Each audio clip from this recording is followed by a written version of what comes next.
Tapos kahit pa itago, parang kinabukasan at araw na panibago. Nanaiin tama sa mali kapag hinalo, mabuti ang magwawagi, masamay laging talo. Paano kung ikaw ay inaagrabyado, di natapakan na ang buong pagkatao?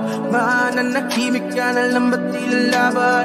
Huwag kang matakot, kayaan mong ika'y samahan ko. Ito na ang oras para lumaban, huwag kang umatras pag nasa katwiran. Panatilihing bukas ang isipan, katotohanan ang ating sandigan. Sa kadiliman, huwag matatakot, pagkat liwanag ang siyang babalot sa ating bayang Pilipinas, sa ating bayang Pilipinas. Oh Pilipino, magpapadaya ka ba kung kani-kanino? Papatulan mo pa din ba kahit amoy ang motibo na ikaw ay lililangin para makanakaw sila ng libo? Di tayo pokpok kaya't wag magpagamit, nakatutok man sa ulit at tilin ka sa langit. Kilayain na sa rurok pa ba ng mga palakit? Pagkat hanggang ngayon nagtatanong pa rin ako ng bakit, kaya di pa rin nasusolusyonan mga problemang kinakaharap ng pamayanan. Sabi nila ulat nagkat, ngunit bakit yung iba wala ngang naipundar?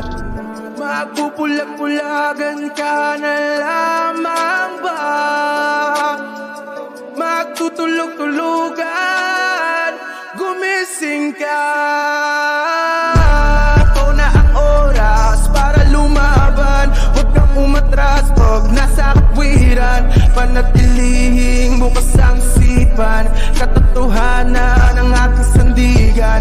Sa kadiliman, huwag matatakot, pagkat liwanag ang siyang babalot sa ating bayang Pilipinas, sa ating bayang Pilipinas. Gagaling magsalita, maaari ka nila makuha ng bigla-bigla. Mga mapangmanipula, kung di mo maaapila ay maniniwala ka, ngunit sa dulo wala sila nagawa kahit isa. Yung akala mong tutulong sa iyo na magbanat ng buto ay siya ring magdadagdag sa pinubuhat mong bato. Gagamitin ka lang pala sa pansariling gusto, ikaw naman ang daling nagpahuto. Maging matapang sa pagharap ng hamon, langoyin ang dagit kahit mataas ang alon. Kasama mo ako at nakahandang tumulong, pagkat mahal ko ang bayan at ang Diyos na Panginoon.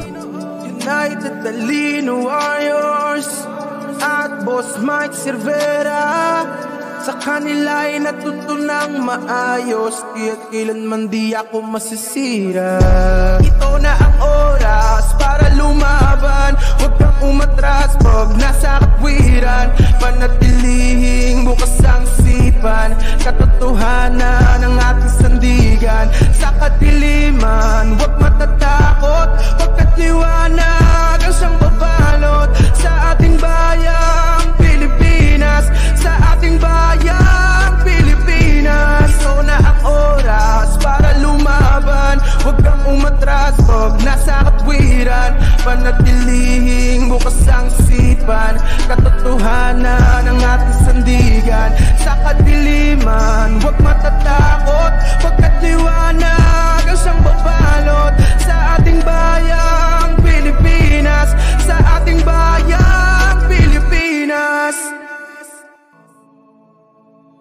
Magandang araw at magandang hapon sa lahat. Ako po si Mike Cervera, nakikiisa po sa pagtataguyod, paglaban sa pagsira ng ating Republika ng Pilipinas. Hindi kaila sa ating lahat na nandiyan ang banta ng pang-aagaw ng kapangyarihan sa pangunguna ng sakim at hindi maintindihang mga katwiran na kanilang pinaglalaban. Ako po, mula nang maupo at mula nang tumakbong Pangulo, si Pangulong Bongbong Marcos ay sumuporta na dahil naniniwala po ako na siya po ang makakapagpabago ng ating kinalalagyang hirap dito sa ating bansa. Ang hindi ko lang din po maintindihan ay kung bakit hindi kayang irespeto ng ilan nating mga kababayan ang kagustuhan ng mayoryang Pilipino sa pagpili ng ating Pangulo. Hindi ba't dapat tayong mga Pilipino ay nagkakaisa dahil tapos na po ang halalan, tapos na ang paligsahan, at nakapagpasya na ang mayoryang Pilipino? Hindi ba kaya nilang irespeto yung sinasabing kagustuhan ng mas maraming Pilipino? Yan po ang aking tinatayuan ngayon. Ang gusto ko po ay irespeto yung bagay na yan. Bukod pa riyan, marami po tayong mga kababayan na nariyan na naninira at kung ano-anong mga kababuyan, kalapastanganan ang pinupukol sa ating Pangulo.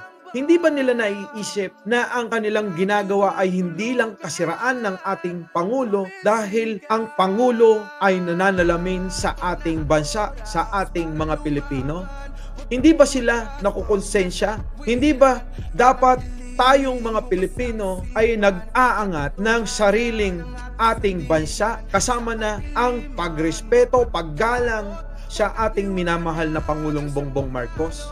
Ngayon po, inuulit ko, kaisa nyo po ako sa pakikipaglaban sa bagong pag-asa, sa bagong Pangulo at sa bagong Pilipinas.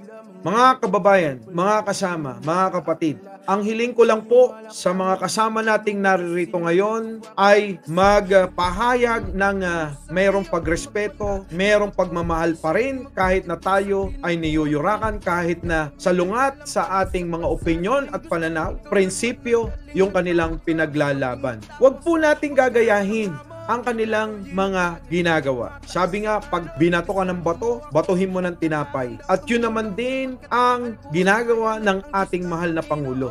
Kahit na anong batikos, kahit na anong mga masasakit na salita, hindi niya po pinapansin at hindi niya iniinda. Bagkos, ginagantihan pa niya ng matamis na ngiti at pagmamahal pa rin. Pagdating naman dito sa panawagan na magbitiw na ang ikalawang Pangulo at ang pinakamataas na leader sa ating Department of Education, walang iba kundi si DepEd Secretary Sara Duterte. Sana po, Madam Vice President, Madam Secretary, alam na po ng lahat at panawagan na ng maraming Pilipino na kayo po ay magbitiw bilang delikadesa. Sana po inyo nang tuparin ang inyong mandato bilang tagapaglingkod ng sambayanang Pilipino. Dismayado na po ang marami nating mga kababayan sa mga nangyayaring isyu, sa mga lumalabas na isyu, sa patuloy na inyong pananahimik sa mga dapat na isyong inyong tinatalakay o inyong sinasagot. Mahal na Pangulong Bongbong Marcos, marami na po ang humihiling na sana ay magbalik tayo bilang membro ng ICC at hinihiling din po ng karamihang mga Pilipino na paimbestigahan o dili kaya ay papasukin ang ICC para malaman ng sambayanang Pilipino kung ano ba ang talagang katotohanan o ano ang totoo sa mga issue ng dating Pangulo ng Pilipinas. 10 ng kanyang mga kasamahan ay dapat malinis kung meron dapat na kasalanan at kung meron mang dapat linisin at kung meron dapat patunayan, ang ICC ang dapat na magbibigay linaw nito.